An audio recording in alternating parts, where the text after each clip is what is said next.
झारखंड लोकतांत्रिक क्रांतिकारी मोर्चा के केंद्र अध्यक्ष और डुमरी विधायक जयराम महतो शुक्रवार को सियालजोरी इलेक्ट्रो स्टील धरना मामले में धनबाद व्यवहार न्यायालय पहुंचे। कोर्ट में पेशी के बाद उन्होंने मीडिया से बातचीत करते हुए अपने खिलाफ दर्ज मामले, रांची में चल रहे जेपीएससी अभ्यर्थियों के आंदोलन और धनबाद में हाल ही में हुई ईडी की कार्रवाई पर खुलकर अपनी बात रखी। जयराम महतो ने कहा कि सियालजोरी स्थित इलेक्ट्रो स्टील प्लांट में हुए धरना प्रदर्शन के दौरान दर्ज प्राथमिकी में उनका नाम केवल पोस्टर में होने के कारण शामिल किया गया है। इसी मामले में उन्हें न्यायालय में उपस्थित होना पड़ा। उन्होंने कहा कि लोकतांत्रिक तरीके से अपनी बात रखने वालों पर मुकदमा दर्ज करना उचित नहीं है। हालांकि वे कानून और न्यायपालिका का सम्मान करते हैं, इसलिए पूरी न्यायिक प्रक्रिया में सहयोग कर रहे हैं।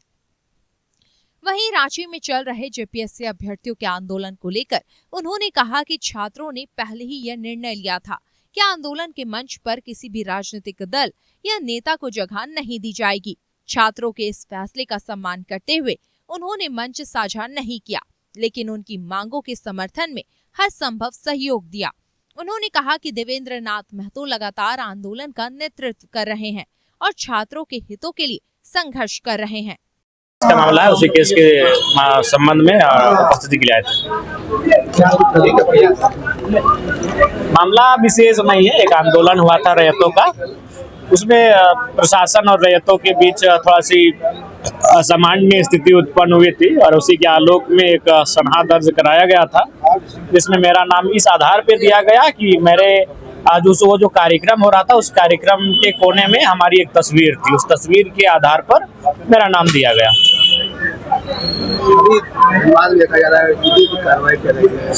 ईडी की कार्रवाई तो कोई कोयलांचल में होता रहेगा। कोयलांचल में जब तक काला धन है, सॉरी काला हीरा जब काले धन के रूप में मिलता रहेगा तब तक ये परंपरा चलती रहेगी। इस परंपरा को तोड़ने के लिए एक डेयरिंग राज्य के मुखिया का और देश के होम विभाग के मंत्री का बहुत ही डेयरिंग होना होगा। उन्हें यह भूल जाना होगा कि कोयले के काम में जो आदमी शामिल है वो मेरे पार्टी का है, यह मोह त्यागना होगा, तब जाकर कार्रवाई हो पाएगी। नहीं तो मोह होता है। राज्य में राज्य सरकार जो झारखंड मुक्ति मोर्चा के नेतृत्व में है और झारखंड मुक्ति मोर्चा के जो बड़े नेता है जिला स्तर के, चाहे जिला अध्यक्ष हो, पता करिए उनका कितना डीओ डिपू चल रहा है, कितना कोयले की कमाई में उनका वर्चस्व है। और केंद्र में जो विधायक सांसद है धनबाद के अंतर्गत, जिनका भारतीय जनता पार्टी से संरक्षण प्राप्त है, उनके बारे में पता कीजिए कि वो लोग कितना इस कोयले के कारोबार से धन अर्जित किए हैं। सारा दूध का दूध और पानी का पानी हो जाएगा। एक्चुअली दूध का दूध और पानी का पानी है, लेकिन आज के समय में लोग बोलना नहीं चाहते हैं। तो इतना ही हमको क्या मतलब है, लूट रहा है। गरीब लोगों की जिंदा रहना ही विकास है।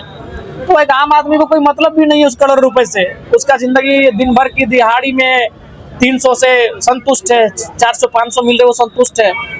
उसे अब उसके बाजार में जाकर साग सब्जी, उनका किचन का हल्दी तेल मसाला मिल रहा है, उसी से वो संतुष्ट है। तो उसको उसकी समझ में नहीं कि ये 600 करोड़ का कोयला कहाँ से निकला, तो वो इंटरेस्ट भी नहीं लेना चाहता। इसलिए आपको भी मालूम है, हमको भी मालूम है, जिला प्रशासन को भी मालूम है कि अवैध कोयला के कारोबार में कौन से महारथी शामिल हैं और उनका संपर्क किनसे है, मुख्यमंत्री जी से है या फिर केंद्र के मंत्री से है, ये भी सबको मालूम है। लेकिन चल रहा है, कोई बोलना नहीं चाहता है, लेकिन सच्चाई सबको मालूम है। समय समय पर हम तो भाई बोलते हैं, एक हम ही है जो बोलते हैं। अभी कुछ दिन पहले वहाँ भी दिए और कोई हमको दयो दिया 2-4 रुपया, उसमें जिस दिन मिलेगा उसका अगला सुबह दिन दान हो जाएगा। जयराम महतो का चरित्र जानने के लिए उनके नेताओं को और एक बार जीवन लेना पड़ेगा। नहीं समझ, जयराम महतो आसान नहीं हो, शमशान में साधना करके आया है राजनीति में। जिस उम्र लोगों को गांव में नहीं जानता, उस उम्र में उसने राज्य में पहचान बनाया है और राज्य के लाखों लोगों के लिए प्रेरणा स्रोत बनकर आया है। एक युवा अपने गांव से निकलकर मार्केट जाता है तो 4 बार परफ्यूम लगाता है, क्रीम लगाता है। जयराम महतो IAS IPS के साथ एक ट्राउजर टी-शर्ट में जाके बैठ जाता है, क्योंकि वो शमशान से साधना करके यहाँ पर आया है। तो इसलिए वो आरोप लगाए, आरोप लगाने से कोई आपत्ति नहीं है। लेकिन अगर मेरे साथ ऐसा हो भी जाए, जैसे आप सुनते हैं इसी के पास 4000 करोड़, इसके पास 10,000 करोड़, तो जिस दिन हमारे पास आ गया ना, उसका अगला कुछ दिन में आपको मालूम चलेगा कि वो दान हो गया। अभी जेपीएससी का आंदोलन कर रहा है। पूरा समर्थन है। हम लोग अपने पार्टी के बैनर तले भी सबसे पहले 4 तारीख को जिला स्तरीय कार्यक्रम करेंगे, उसके बाद एक विधानसभा स्तर का, हो सके तो विधानसभा में के समीप सत्याग्रह हो, हड़ताल हो, धरना हो या मार्च हो, एक कार्यक्रम हम लोग करेंगे। जिला की कमेटी की बैठक हमारी हुई, केंद्र कमेटी की बैठक हुई, और अभी जो आंदोलन चल रहा है उसमें हमारा बैक सपोर्ट है। हमारे सभी नेताओं को आपने देखा, उसकी छात्रों की मांग है कि विधायक जी, हम लोगों ने ये शर्त ही रखा है कि कोई विधायक सांसद उनके आंदोलन तक ना पहुंचे, वो बैक सपोर्ट करे। तो आर्थिक रूप से हो या हर स्तर से हमारा सपोर्ट है। और बाकायदा जो हमारे पार्टी के ऐसे नेता हैं जिनको आप नहीं जानते हैं कि वो नेता हैं, वो सारे लोग वहीं पर हैं, वहीं जमे हुए हैं। आखिर वो छात्र कौन है? धनबाद, बोकारो, हजारीबाग से जाने वाले, रामगढ़ से हमारे ही समर्थक है, हमारे शुभचिंतक हैं। तो बिल्कुल हम उनके साथ हैं और हमारा पूरा दल अप्रत्यक्ष रूप से उनके लिए काम कर रहा है, उनके साथ खड़ा है।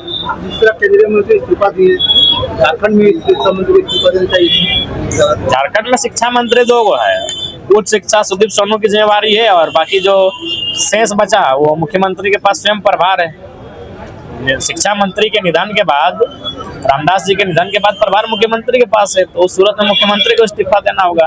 अब देखिए आगे क्या होता है, या तो उन्हें कार्रवाई करनी होगी जो लोग दोषी हैं, और अगर उस कार्रवाई में जांच में अगर इन तक आंच पहुंची तो उनको विचार करना होगा। आंदोलन करेंगे। हाँ बिल्कुल आंदोलन करेंगे, छात्रों की आवाज सदैव हम लोग रहे हैं, आगे भी रहेंगे, आंदोलन कर ही रहे हैं। बस ये कि अब हम लोग पार्टी स्तर से करेंगे, क्योंकि अभी हम लोग अप्रत्यक्ष रूप से कर रहे हैं, क्योंकि ये छात्रों का ही कहना है, और वही लोग देख रहे हैं कि हमारे कुछ नेताओं को कह रहे हैं आप चले जाइए, वापस चले जाइए, तो हम लोग का सम्मान करते हैं भाई।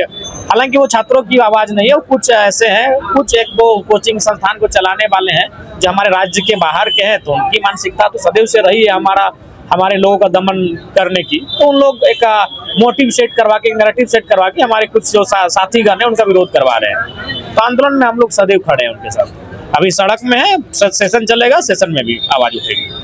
धनबाद में हाल ही में हुई ईडी की कार्रवाई पर प्रतिक्रिया देते हुए जयराम महतो ने कहा कि जिन लोगों ने गलत तरीके से अकूत संपत्ति अर्जित की है, उनके खिलाफ जांच एजेंसियों की कार्रवाई होना स्वाभाविक है। उन्होंने कहा कि यदि किसी ने नियमों का उल्लंघन किया है तो कानून अपना काम करेगा।